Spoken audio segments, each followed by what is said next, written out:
Hello guys, this is your accounts lecture with Maina Yadav, Commerce. On our last video, we have to discuss about the cash book meaning, advantages and cash book format. Type of cash book. In this video, we will discuss about the topic of double column cash book. Single column cash book थी वो हम discuss कर चुके हैं last video के अंदर, और इस वीडियो के अंदर हम डिस्कस करेंगे डबल कॉलम कैश बुक के। ठीक है, चलिए देखते हैं double column cash book, that means two column cash book. जब टू कॉलम की बात आती है दैट मीन्स अगर हमारे पास सिंगल कॉलम होती है, सिंगल में है या तो एक ही कॉलम होगा, या तो कैश का ही कॉलम होगा या फिर बैंक का ही कॉलम होगा, या कैश का होगा या बैंक का, एक ही कॉलम होगा इनमें से। ठीक है, अब हम अगर बात करते हैं टू कॉलम कैश बुक की, टू कॉलम कैश बुक की अगर बात करते हैं तो ये दोनों ही कॉलम क्या होंगे हमारी कैश बुक के अंदर होंगे। एक कॉलम कैश का होगा, दैट मीन्स कैश में जो ट्रांजेक्शन्स हुई है, कैश में रिसिप्ट्स हुई है, कैश में पेमेंट हुई है, ठीक है, वो सारे के सारे कैश कॉलम के अंदर लिखेंगे।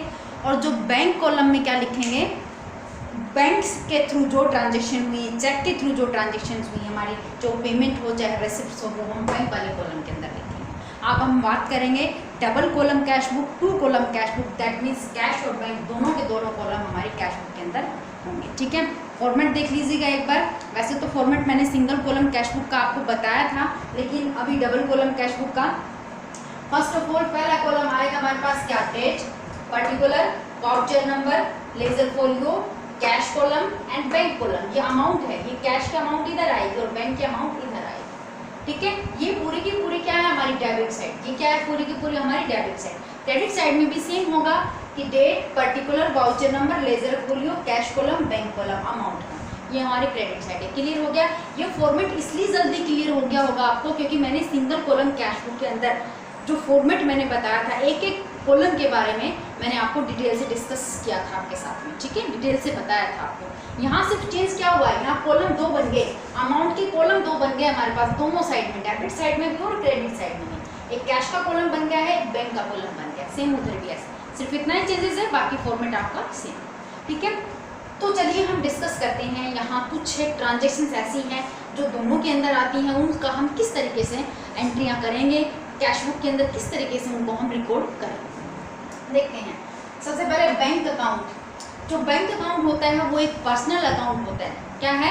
बैंक अकाउंट जो होता है, हमने बैंक कॉलम यहाँ पर लिया है तो बैंक अकाउंट क्या होता है, वो एक पर्सनल अकाउंट होता है। पर्सनल अकाउंट का क्या रूल है, debit the receiver and credit the giver. Same rule तो आपको अकाउंटिंग के गोल्डन रूल तो आपको बार बार रिवाइज कराने की ज़रूरत नहीं है। जो फर्स्ट रूल था वो हमारा पर्सनल रूल था। तो जो बैंक अकाउंट होता है वो एक पर्सनल रूल अकाउंट होता है। Personal rule that means debit the receiver and credit the giver. Debit में हम रिसीव करने वाले को रखते हैं, क्रेडिट में हम देने वाले को रखते हैं, गिवर। क्लियर हो गया? ठीक है, अब अगला देखिएगा कि ओपनिंग बैलेंस। अब हम बात करते हैं ओपनिंग बैलेंस। जब हम ओपनिंग बैलेंस किस तरीके से राइट डाउन करेंगे, जो कैश का ओपनिंग बैलेंस होता है, और ओपनिंग बैलेंस को हम हमेशा टू बैलेंस बीटी, ठीक है, अगर इस साइड का बैलेंस है तो टू बैलेंस बीटी, अगर उधर का हुआ तो हम लिखेंगे बाई बैलेंस बीटी। बीटी का मतलब है ब्रोड डाउन, मतलब ऊपर से हमने ब्रोड डाउन किया। ओपनिंग बैलेंस की बात करें, देखिएगा क्वेश्चन में जरूरी है कैश का ही ओपनिंग बैलेंस गिवन हो।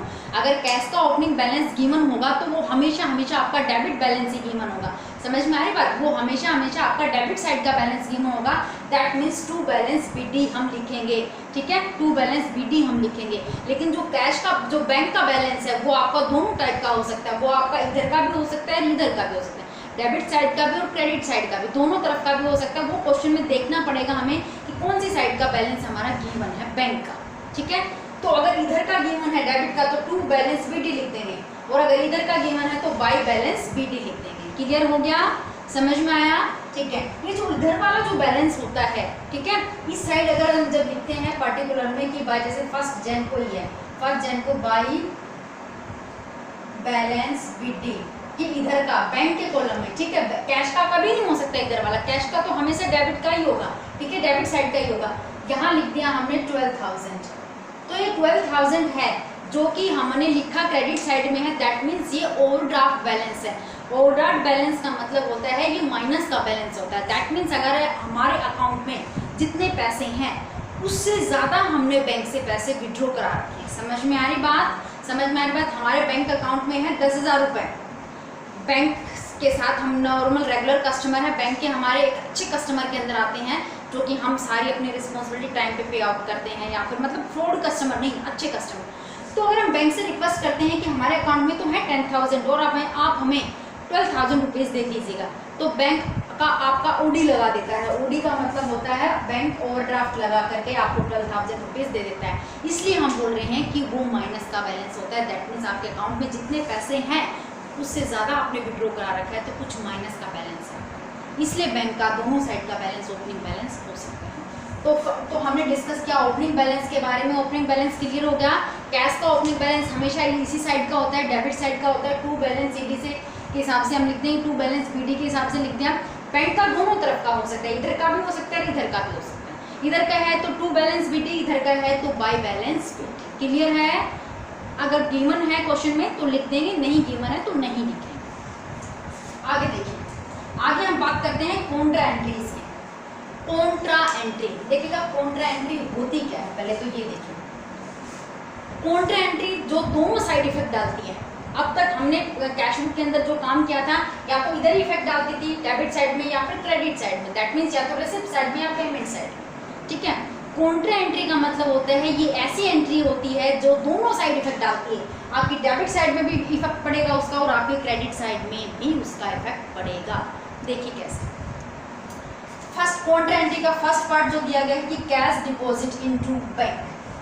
कैश डिपॉजिट इनटू बैंक, अगर हम बिजनेस का पैसा, बिजनेस का कैश उठा करके बैंक में डिपॉजिट करा देते हैं तो हम क्या एंट्री करेंगे? एंट्री होगी स्टूडेंट्स की बैंक अकाउंट डेबिट। एंट्री होगी हमारी कि bank account debit to cash account credit. Bank को डेबिट में क्यों डाला? क्योंकि बैंक उस पैसे को रिसीव करने वाला है। कैश को क्रेडिट में क्यों डाला? क्योंकि कैश हमारे पास से गया है। समझ में आई बात?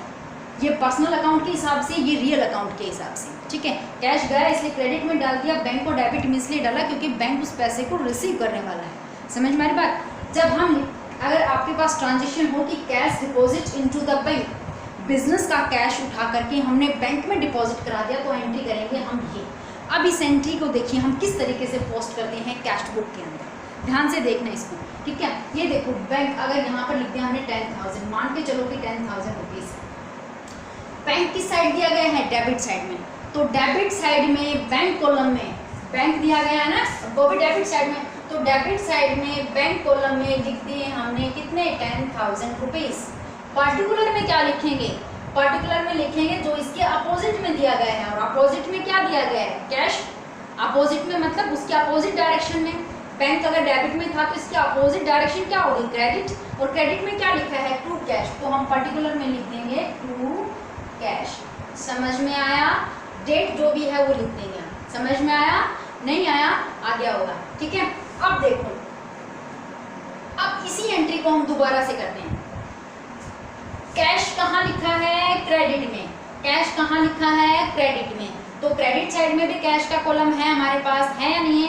कैश का कॉलम, कैश कॉलम में, क्रेडिट साइड में, कैश कॉलम में। कैश कहाँ है? क्रेडिट में। तो क्रेडिट साइड में कैश कॉलम में हमने लिख दिए कितने? 10,000। पार्टिकुलर में क्या लिखेंगे? पार्टिकुलर में लिखेंगे जो इसके अपोजिट दिया गया है। कैश के अपोजिट में क्या है? बैंक। तो हम यहाँ पर लिख देंगे बाई बैंक। एंट्री समझ आई? एंट्री समझ आई? इसको कहते हैं हम कॉन्ट्रा एंट्री।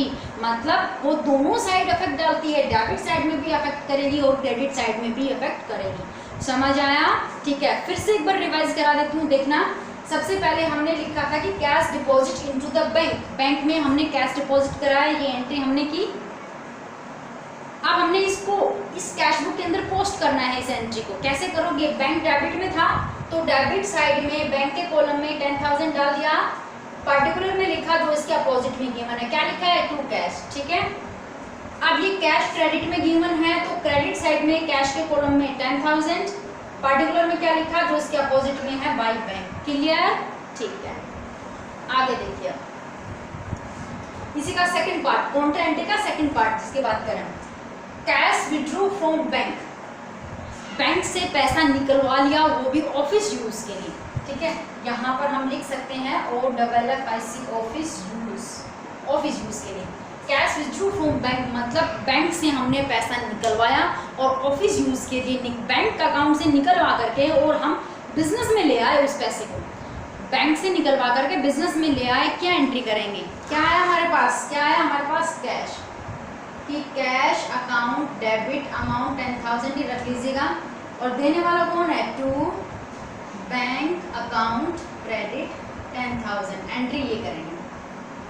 काउंटर एंट्री का सेकंड पार्ट, कि अगर हम बैंक से पैसा निकलवा करके बिजनेस में ले आते हैं, कैश ले आए, बैंक से पैसा निकलवाया, कैश फॉर्म में हमारे हाथ में आया और हम बिजनेस में ले आए ऑफिस यूज के लिए, तो हमारे बिजनेस में क्या आया, according to the real rule क्या आया, कैश, कैश को कहाँ डाल दिया, डेबिट में।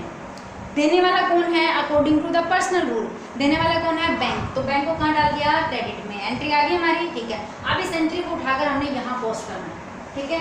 ये पहले वाला मैं रिमूव कर देती हूँ ताकि आपको कंफ्यूजन ना हो। अब देखिए, अब इस एंट्री को उठा करके हमने कैश बुक के अंदर पोस्ट करना है। देखिए सिंपल सी बात है, आप लोग खुद ही कर लोगे। देखो कैश कहाँ लिखा है, डेबिट साइड में, तो डेबिट साइड में कैश कॉलम में कितना डाले हैं, 10,000। पार्टिकुलर में क्या डाले हैं, जो इसके अपोजिट में क्या लिखा है, टू बैंक, क्या डाल दिया हमने, टू बैंक, ठीक है। क्रेडिट साइड में क्या है, बैंक, तो क्रेडिट साइड में बैंक के कॉलम में कितना डाल देंगे, 10,000। पार्टिकुलर में क्या लिखे हैं, जो इसके अपोजिट में क्या लिखा है इसके, बाई कैश। काउंटर एंट्री समझ में आई, काउंटर एंट्री जो दोनों साइड इफेक्ट डालती है, दो पार्ट इसके थे, cash deposit into the bank and cash withdraw from bank for office use. Clear हो गया, ठीक है। अगला हम देखते हैं, अगला पॉइंट क्या है कि receipts of cheque and bank draft. अगर हमें चेक या बैंक ड्राफ्ट अगर हमें मिलते हैं, तो चेक या बैंक ड्राफ्ट अगर हमें मिले तो हम क्या एंट्री करेंगे हमारी कैश बुक के अंदर, ठीक है। अगर कोई चेक हमें मिला, डिपेंड करता है आपको चेक मिला कब। देखिए इसके अंदर एक ही पार्ट है, एक ही पार्ट कराएंगे आपको कि चेक अगर आपको मिलता हो या बैंक ड्राफ्ट अगर आपको मिलता हो तो उसका फर्स्ट पार्ट देखिएगा कि check received from customer, customer से हमें चेक मिला and deposit into the bank same day. जो किसी कस्टमर से हमें चेक मिल तो गया और हमने उस चेक को उसी दिन सेम डे बैंक में डिपॉजिट करा दिया। समझ में आई बात। एंट्री देखो, पहले तो हम एंट्री क्या करेंगे उसकी, ठीक है। किसी कस्टमर ने हमें चेक दिया, ठीक है, हो सकता है हमने उसको सामान बेचा होगा और उसने हमें चेक दे दिया, और वो चेक उठा करके सेम डे उसी दिन उसी डेट को हमने बैंक में डिपॉजिट करा दिया। क्या एंट्री होगी, उस पैसे को, उस चेक को रिसीव करने वाला कौन है, बैंक। तो एंट्री हम क्या करेंगे कि बैंक अकाउंट डेबिट टू, देने वाला कौन है, किसने दिया है, आपके कस्टमर ने। कस्टमर का नाम मान लेते हैं, जैसे ए इज अकाउंट क्रेडिट, ठीक है। कस्टमर का नाम, या फिर अगर कस्टमर का नाम नहीं है तो हम यहाँ कस्टमर पर्सनल भी लिख सकते हैं। नाम गिवन है तो नाम ही लिखेंगे उसका, ठीक है। जैसे मिस्टर ए है, मिस्टर ए ने हमें एक चेक दिया और वो चेक कितने का था, वो चेक था 20,000 रुपीज़ का। कितने का था, 20,000 रुपीज़ का। अब वो 20,000 रुपीज़ का चेक मिस्टर ए ने हमें दिया और वो उठा करके सेम डे हमने बैंक में डिपॉजिट करा दिया। क्या एंट्री करेंगे हम अपने बुक्स के अंदर कि bank account debit to as capital account credit, as account credit, ठीक है। देने वाला कौन है, ए, इसलिए क्रेडिट में डाल दिया। हमने उसको कहाँ डिपॉजिट कराया, बैंक में, तो उसको रिसीव करने वाला कौन है, बैंक। अब इस एंट्री को यहाँ पोस्ट करेंगे कैश बुक के अंदर। देखो कैश कहीं बात हो रही है इसके अंदर, कैश की तो कहीं बात नहीं हो रही, इसका मतलब कैश कॉलम में तो हमने इसको डालना ही नहीं।